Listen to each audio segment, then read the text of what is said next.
Hello बच्चों, VNM chemistry में आप लोगों का स्वागत है। तो आज हम लोग पढ़ने वाले हैं केमिकल प्रॉपर्टी ऑफ फिनॉल। जैसा कि केमिकल प्रॉपर्टी ऑफ फिनॉल यहाँ पे स्टार्ट हो चुका है। अब तक इसका हम लोगों ने बहुत सारा फिनॉल का केमिकल प्रॉपर्टी देख रखा है, राइमर-टीमन रिएक्शन, कोल्बे रिएक्शन। अब आज हम लोग देखने वाले हैं नेक्स्ट रिएक्शन। यहाँ पर जो नेक्स्ट रिएक्शन होगा वो होगा electrophilic aromatic substitution reaction. Electrophilic aromatic substitution reaction में सबसे पहला रिएक्शन देखने वाले हैं नाइट्रेशन रिएक्शन। नाइट्रेशन रिएक्शन में क्या होता है? एडिशन ऑफ NO2 ग्रुप, जिसे नाइट्रोनियम आयन कहते हैं। यहाँ पर NO2 ग्रुप क्या होगा? जुड़ेगा। तो सबसे पहले क्या लेंगे? फिनॉल। ये फिनॉल हो गया। जब फिनॉल को डाइल्यूट HNO3 के साथ ट्रीट करेंगे, डाइल्यूट नाइट्रिक एसिड यहाँ पे लेंगे, तो इससे क्या मिलता है? इलेक्ट्रोफाइल NO2 मिलता है, NO2 प्लस। तो ये क्या करेगा? एक आर्थो पे जुड़ेगा और दूसरा पैरा पे जुड़ेगा, यानी इनका जो होता है मोनोनाइट्रेशन होता है। यहाँ पर मोनोनाइट्रेशन होता है, पैरा वाला मेजर होता है, आर्थो वाला माइनर होता है। इसे मोनोनाइट्रेशन कहते हैं। मोनोनाइट्रेशन का मतलब एक NO2 ग्रुप क्या करेगा? अटैच्ड हो जाएगा। लेकिन जब फिनॉल को कंसंट्रेट HNO3 के साथ ट्रीट करेंगे, कंसंट्रेट, अब एक्सेस में लिखा रहे या न लिखा रहे, एक्सेस में नहीं लिखा रहेगा तब भी ये क्या करेगा? ट्राई नाइट्रेशन कराएगा। ट्राई नाइट्रेशन का मतलब होता है कि ये 3 NO2 ग्रुप इस तरीके से अटैच कर देगा। यहाँ पर 3 NO2 ग्रुप इस तरीके के अटैच हो जाते हैं, जिसे बोलते हैं ट्राई नाइट्रोफिनॉल, TNP। इसे ट्राई नाइट्रोफिनॉल कहते हैं, ट्राई नाइट्रोफिनॉल कहते हैं। या इसी को बोलते हैं पिक्रिक एसिड। इसमें कोई एसिडिक कंपाउंड प्रेजेंट नहीं है, यहाँ पे एसिडिक ग्रुप प्रेजेंट नहीं है, फिर भी ये क्या है? एक एसिड के जैसा काम करता है, क्योंकि यहाँ पे जो फिनॉल का ये H है, ये बड़ा इजीली यहाँ से क्या होता है? निकल जाता है, 3 NO2 ग्रुप जुड़े होने के कारण। तो ये नाइट्रेशन रिएक्शन है जहाँ पे NO2 ग्रुप अटैच्ड होता है। अगर डाइल्यूट HNO3 लेंगे तो मोनोनाइट्रेशन होगा, और अगर कंसंट्रेट लेंगे तो ट्राई नाइट्रेशन होगा। अब वहां पे एक्सिस में नहीं लिखा रहेगा तब भी क्या होगा? ट्राई नाइट्रेशन होगा। नेक्स्ट बात करेंगे हैलोजिनेशन। हैलोजिनेशन रिएक्शन का मतलब होता है एडिशन ऑफ हैलोजन। तो सबसे पहले फिनॉल लेंगे। अगर फिनॉल को ट्रीट करेंगे Br2 और CS2 के साथ में, CS2 हमारा कार्बन डाइसल्फाइड होता है, तो यहाँ पर क्या होता है? मोनोहेलोजिनेशन होता है। तो मोनोहेलोजिनेशन का मतलब होता है कि एक ब्रोमीन यहाँ पे इस तरीके से जुड़ेगा, एक आर्थो पे, दूसरा पैरा पर, और जो पैरा वाला होता है वो मेजर होता है और आर्थो वाला माइनर होगा। लेकिन अगर इसी फिनॉल को ट्रीट कर देंगे Br2 प्लस वाटर के साथ में, तो यहाँ पर भी इलेक्ट्रोफाइल क्या मिलेगा? Br प्लस, और यहाँ पर भी इलेक्ट्रोफाइल Br प्लस था। लेकिन यहाँ पर क्या हो जाएगा? ट्राई ब्रोमिनेशन हो जाएगा। ट्राई ब्रोमिनेशन का मतलब 3 ब्रोमीन इस तरीके से यहाँ पे जुड़ जाएंगे।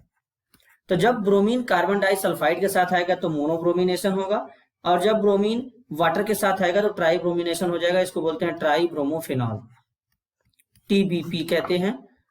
ट्राई ब्रोमोफिनॉल का यहाँ पे क्या होता है बेटा? फॉर्मेशन होता है इस तरीके से। नेक्स्ट रिएक्शन देखेंगे सल्फोनेशन।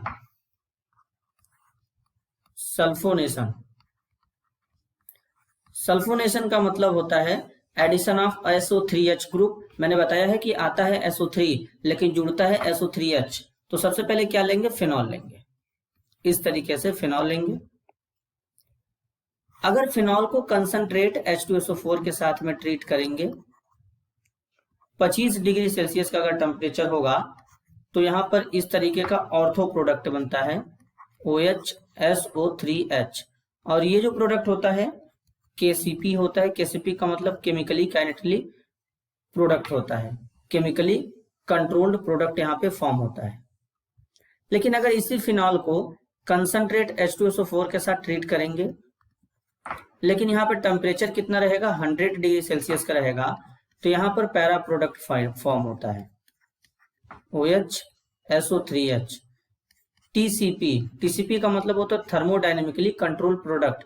तो जो आर्थो प्रोडक्ट होता है वो केमिकली कंट्रोल प्रोडक्ट होता है, यानी काइनेटिक कंट्रोल प्रोडक्ट होता है। काइनेटिक का मतलब होता है केमिकल काइनेटिक्स, उसको डिफाइन करते हैं। लेकिन जब कंसंट्रेट H2SO4 को ट्रीट करेंगे 100 डिग्री पे फिनॉल के साथ में, तो यहाँ पर पैरा प्रोडक्ट बनता है, और पैरा प्रोडक्ट जो होता है वो थर्मोडायनेमिक के अकॉर्डिंग क्या होता है, कंट्रोल्ड होता है। तो ये हो गया सल्फोनेशन रिएक्शन। इसी तरीके से बात करेंगे चौथे नेम रिएक्शन के ऊपर, जिसको बोलते हैं डीसल्फोनेशन। डीसल्फोनेशन।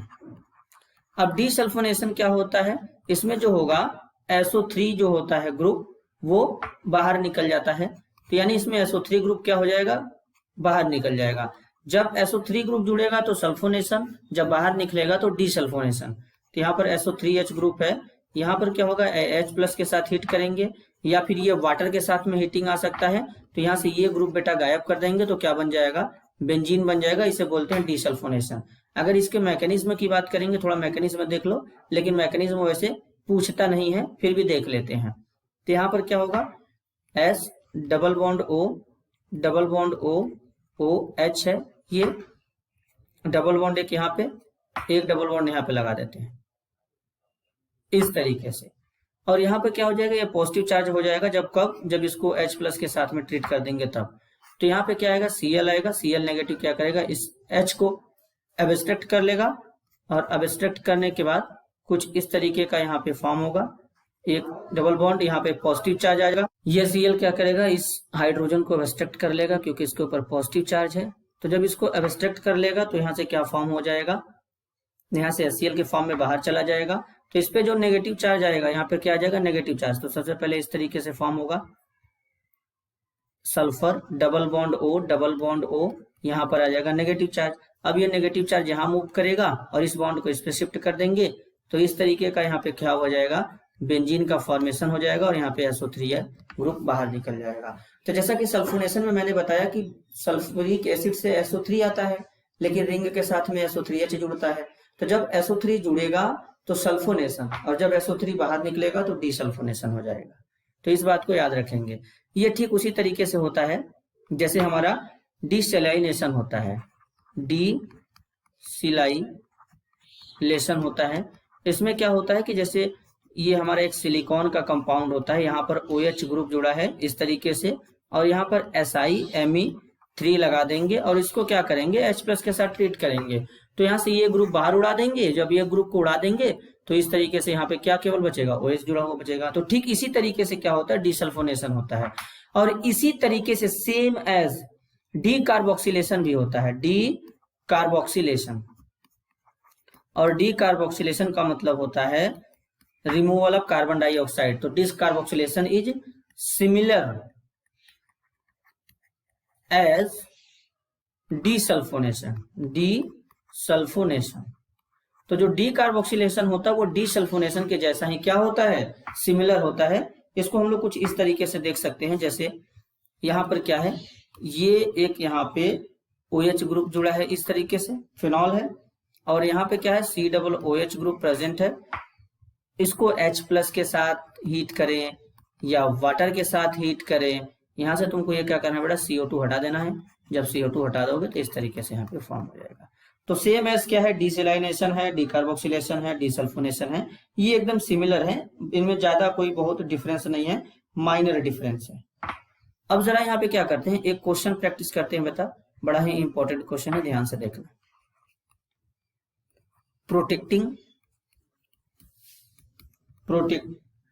प्रोटेक्शन यहाँ पे लिखते हैं, ज्यादा क्लियर रहेगा। प्रोटेक्शन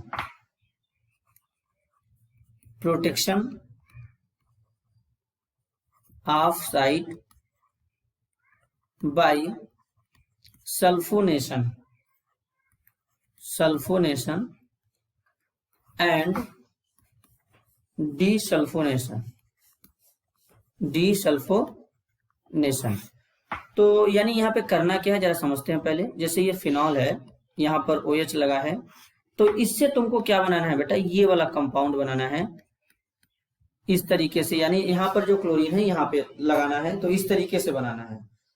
तो अगर तुम इसको क्या करोगे, अगर तुम इसको ट्रीट करते हो, पता चला कि क्लोरीन और CH2 के साथ में ट्रीट करोगे, तुम जैसे कि ब्रोमी Br2 और CH2 के साथ में ट्रीट किया गया था, तो यहाँ पर आर्थो के बाद यहाँ पे पैरा भी प्रोडक्ट बना था, तो यहाँ पर पैरा पर भी क्लोरीन, यहाँ पे क्लोरीन लग जाएगा, तो पैरा वाला मेजर हो जाएगा। लेकिन हमको ये वाला चाहिए, तो ये वाला चाहिए, तो ये रिएजेंट यूज कर नहीं सकते। तो बताओ कैसे इसको कन्वर्ट करेंगे। तो सबसे पहले क्या करेंगे, सल्फोनेशन के थ्रू क्या कर देंगे, इसको प्रोटेक्ट कर देंगे। यानी जो पैरा वाला पोजीशन है उसको, उसका सल्फोनेशन करा के उसको ब्लॉक कर देंगे, बुक कर देंगे, उसके बाद उसका डीसल्फोनेशन करा देंगे, तो ये प्रोडक्ट क्या होगा, इजिली फॉर्म हो जाएगा। यानी इस रिएक्शन को प्रोसीड करने का तरीका होगा कुछ इस तरीके से। ये है फिनॉल, यहां पर OH जुड़ा है। सबसे पहले क्या करेंगे, इसको कंसंट्रेट H2SO4 के साथ में ट्रीट कर देंगे। तो जब कंसंट्रेट H2SO4 के साथ में ट्रीट करेंगे तो 100 डिग्री का रहेगा थर्मोडायनेमिकली। यहाँ पर 100 डिग्री में क्या बनता है देख लेते हैं। थर्मोडायनेमिकली होता है क्या, हाँ यहाँ पे थर्मोडायनेमिकली कंट्रोल प्रोडक्ट बनता है। तो यानी SO3 कहाँ पे जुड़ेगा, पैरा पे जुड़ता है। तो कुछ इस तरीके से यहाँ पे क्या हो जाएगा, ये है OH और एक SO3H ग्रुप यहाँ पे अटैच हो जाएगा। तो अब इसको क्या करेंगे, Cl2 और CS2 के साथ में ट्रीट करेंगे, तो इनसे इलेक्ट्रोफाइल जो मिलता है Cl+ मिलता है। तो अब यहाँ पे तो पैरा वाला पोजीशन बुक हो गया है। जब पैरा वाला पोजीशन बुक हो गया तो कोई ऑप्शन बचा नहीं है, तो ये जो जुड़ेगा कहाँ पे जुड़ जाएगा, Cl आ जाएगा आर्थो पे और ये SO3H रहेगा। अब इसका क्या करा देंगे, डीसल्फोनेशन कराएंगे। डीसल्फोनेशन कराने के लिए वाटर के साथ हीट कर दें या H+ के साथ हीट कर देंगे, तो ये ग्रुप गायब हो जाएगा और यहाँ पर इस तरीके से ये कन्वर्ट हो जाएगा मोनोक्लोरो। यहाँ पर जो फिनॉल बन जाएगा इस तरीके से, मतलब एक हैलोजन का ग्रुप यहाँ पे अटैच हो जाएगा। तो ये रिएक्शन इस तरीके से क्या होगा बेटा, प्रोसीड होगा। इसी तरीके से बात करेंगे नेक्स्ट जो रिएक्शन है, पांचवा रिएक्शन या इसको छठा रिएक्शन है शायद, ये देख लेते हैं एक बार ये कौन सा रिएक्शन है। यहाँ पे ये पांचवा रिएक्शन है। तो इसको कुछ इस तरीके से यहाँ पे क्या करेंगे, रिएक्शन विथ जिंक। अब जिंक का रिएक्शन क्या करेंगे, फिनॉल के साथ कराएंगे। तो फिनॉल यही होता है बेटा PHOH। इसको जिंक के साथ में क्या करेंगे, हीट करेंगे। जिंक डस्ट यहाँ पे लेते हैं, इसके साथ में हीट करते हैं। तो तुमको क्या करना बेटा, जो जिंक आएगा बस जिंक को दे देना कि ये बोल देना कि ये ऑक्सीजन उड़ा के लेके चले जाओ अपने साथ। तो जिंक इस ऑक्सीजन को अपने साथ उड़ा के लेके चला जाएगा। तो यहाँ पे बन जाएगा PHH। इसको ऐसे लिख सकते हैं बेंजीन। तो यानी जब तुम फिनॉल को बेंजीन के साथ जब तुम फिनॉल को जिंक के साथ हीट करोगे तो यहाँ पर क्या फॉर्म होगा, यहाँ पर फॉर्म होगा बेंजीन। तो इस बात को याद रखना। इसी तरीके से बात करेंगे नेक्स्ट रिएक्शन के ऊपर, ऑक्सीडेशन। यानी तुमको क्या करना है, फिनॉल का यहाँ पे ऑक्सीडेशन कराना है। तो जब तुम यहाँ पे फिनॉल लोगे इस तरीके से, OH ग्रुप लगा होगा, इसका ऑक्सीडेशन कराओगे Na2Cr2O7 सोडियम डाइक्रोमेट के साथ में, और यहाँ पर एक एसिड भी होगा सल्फ्यूरिक एसिड। तो ये क्या करता है, इसको इस तरीके से कन्वर्ट कर देता है डबल बॉन्ड O वाले कंपाउंड में। यहाँ पर ये इस तरीके से यहाँ पे क्या होता है, कन्वर्ट हो जाता है। मतलब यहाँ पे ऊपर और पोजीशन, जो ये दोनों पोजीशन है, इस वाले पोजीशन पर भी क्या आ जाएगा, डबल बॉन्ड O चला जाएगा, और इस वाले पोजीशन पर भी क्या आएगा, नीचे यहाँ पे डबल बॉन्ड O चला आएगा। तो इस तरीके से कार्बोनिल ग्रुप जो होते हैं ऊपर और नीचे यहाँ पर अटैच हो जाएंगे। तो ये जो यहाँ पर प्रोडक्ट बना है, इसकी अगर नाम की बात करेंगे कि इसका नाम क्या होगा, तो इसका नाम होगा बेंजोक्विनोन। यहाँ पर बेटा बेंजोक्विनोन का क्या हो जाता है, फॉर्मेशन हो जाता है इस तरीके से। तो ये फिनॉल का टोटल यहाँ पे केमिकल प्रॉपर्टी हो गया, नेम रिएक्शन हो गया। बेटा जब जेई मेंस नीट का तैयारी करते हैं तो एक बात ध्यान देना, सबसे पहले तुम क्या करो कि एनसीईआरटी में जो जो रिएक्शन है उन रिएक्शन को तुम लिखो, और लिखने के बाद उस रिएक्शन को स्टार्ट करो और पढ़ो। मैंने सारा रिएक्शन बताया है, एनसीईआरटी का भी और एनसीईआरटी के बाहर का भी, नेम रिएक्शन, मैकेनिज्म सब बताया गया है। अब हम लोग क्या करेंगे, नेक्स्ट लेक्चर में पढ़ेंगे, क्वेश्चन प्रैक्टिस करेंगे, फिनॉल के ऊपर इंपॉर्टेंट क्वेश्चन प्रैक्टिस करेंगे, और उसके बाद क्या करेंगे, मास्टर कन्वर्जन सीखेंगे। तो आज के लेक्चर को यहीं पे समाप्त करते हैं। तब तक के लिए धन्यवाद, थैंक यू।